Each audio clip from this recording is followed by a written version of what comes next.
When we talk about global conflicts, especially something as complex as the Iran-Israel relationship, well, it's rarely simple, is it? Get it all. So much noise, so many different angles. Exactly. And today, we're trying to cut through some of that noise. We want to offer a perspective that maybe gets overlooked sometimes in mainstream discussion. Iran's own viewpoint on the 2025 conflict with Israel. Right.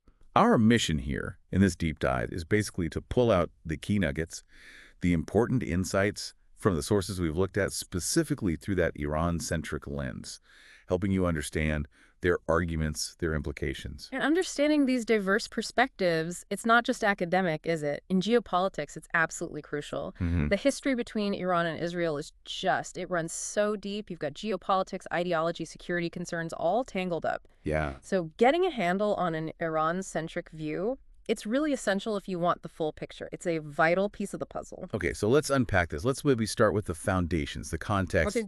From the sources, it's clear this isn't new. Yeah. Iran, fundamentally, doesn't recognize Israel, Mm. and it actively supports resistance groups, across the region. Right. Hezbollah, Hamas. While Israel, on the other side, sees Iran's influence, its nuclear program. Hmm. They see it as an existential threat, like a threat to their very survival. Absolutely. Before 2025, things were tense, obviously, but the conflict was mostly indirect. Mhm. Proxies, cyber stuff, intel ops. Precisely. And those indirect conflicts, they weren't just minor skirmishes, they were significant. They showed this deep, deep distrust Mm-hmm. and a willingness on both sides to push, to exert pressure, but without tipping into, full-blown war. Right. It created this really high-stakes environment, though, like a powder. Exactly. Any You- spark could set it off. Yeah. And that really helps understand the sensitivity, the hair trigger situation leading up to direct confrontation. And that direct confrontation, it arrived pretty shockingly fast, didn't it? June 13, 2025. Yeah. What exactly happened that day? What was the turning point? Okay, so that's where it gets really complex. Israel launched these coordinated attacks across Iran. Coordinated. Yeah, hitting multiple places. Publicly, they said they were targeting nuclear sites, military bases, government facilities, standard targets, you might think. Okay. But here's where Iran's counter-report comes in, and it's fascinating. They claim the strikes hit significant civilian infrastructure.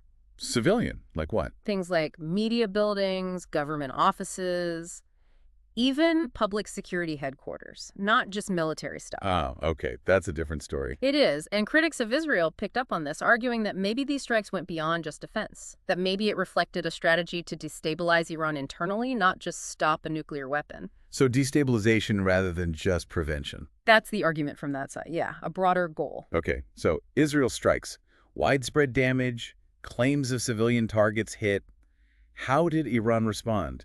They retaliated pretty quickly, right? They did. Swiftly. They called it Operation True Promise III. Okay, what did that involve? It was described as a calibrated missile and drone operation, so measured, supposedly. And the targets. They specifically said they targeted Israeli military facilities and infrastructure. So military for military in their framing. That seems to be the idea they pushed. And their rationale, what Iranian officials said, is key here. Which was? They really hammered the point about their right to defend national sovereignty.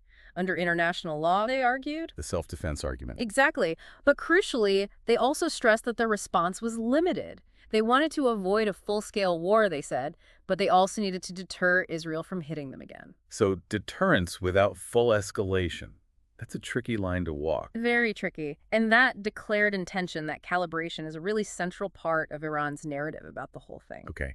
Now, to really get inside this perspective, we need to dig into their core arguments, their justifications, especially around that big one, the nuclear program. Right. The nuclear issue is huge. Iran insists, and has for years, that its uranium enrichment is purely for civilian purposes. Like power generation. Power generation, medical research, isotopes, things like that. And they often point to the JCPOA, right? The 2015 nuclear deal. Absolutely.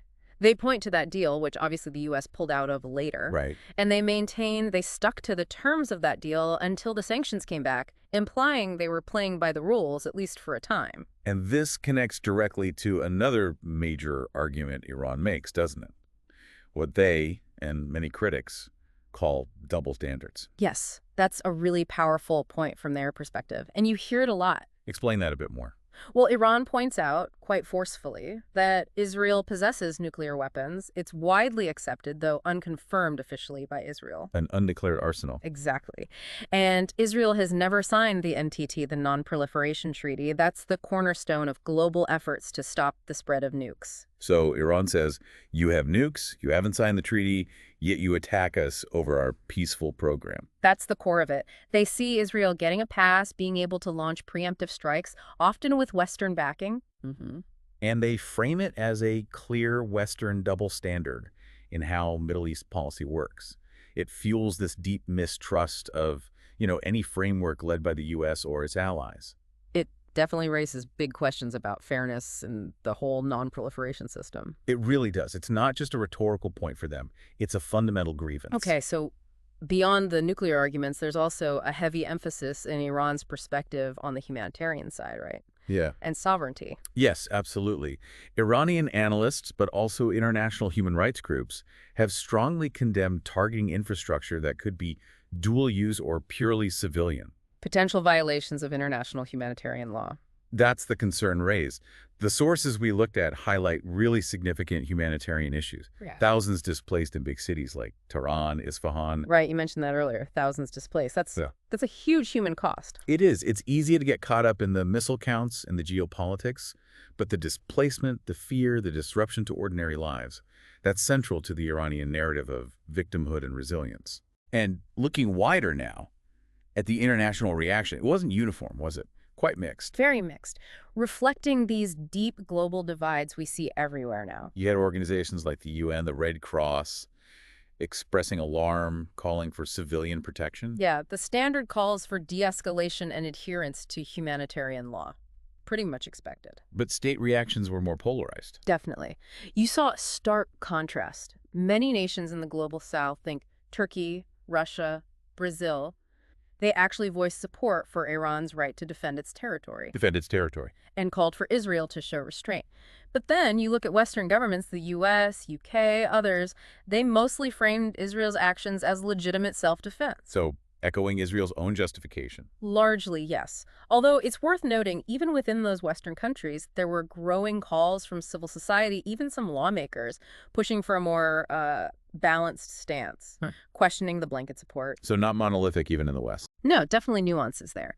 But the overall picture, a very polarized international response, highlighting those geopolitical fault lines. And within that debate, the sources point to this critics' view of Israel's strategy. What's the argument there? What do critics think Israel was really trying to achieve?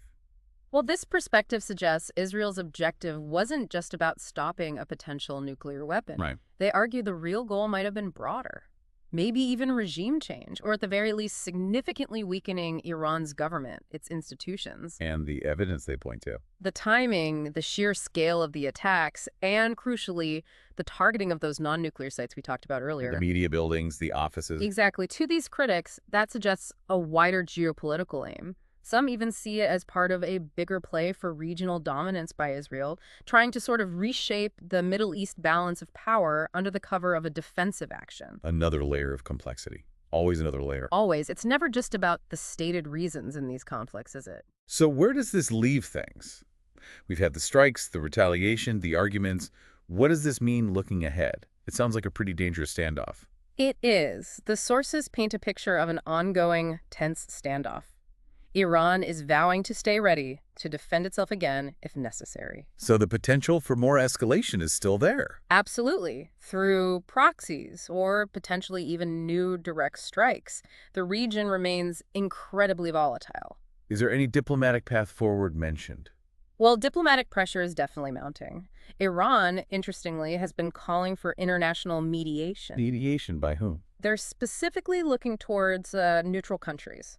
And the sources suggest any real resolution would likely need buy-in from powers like China, maybe Russia, or non-Western groups. Because of that mistrust of U.S.-led efforts we discussed. Precisely. They just don't trust those frameworks anymore, if they ever did. And perhaps just as important as the military situation or diplomacy is this narrative battle you mentioned. Oh, absolutely critical. You could argue it's almost as important as what happens on the ground. How so? Because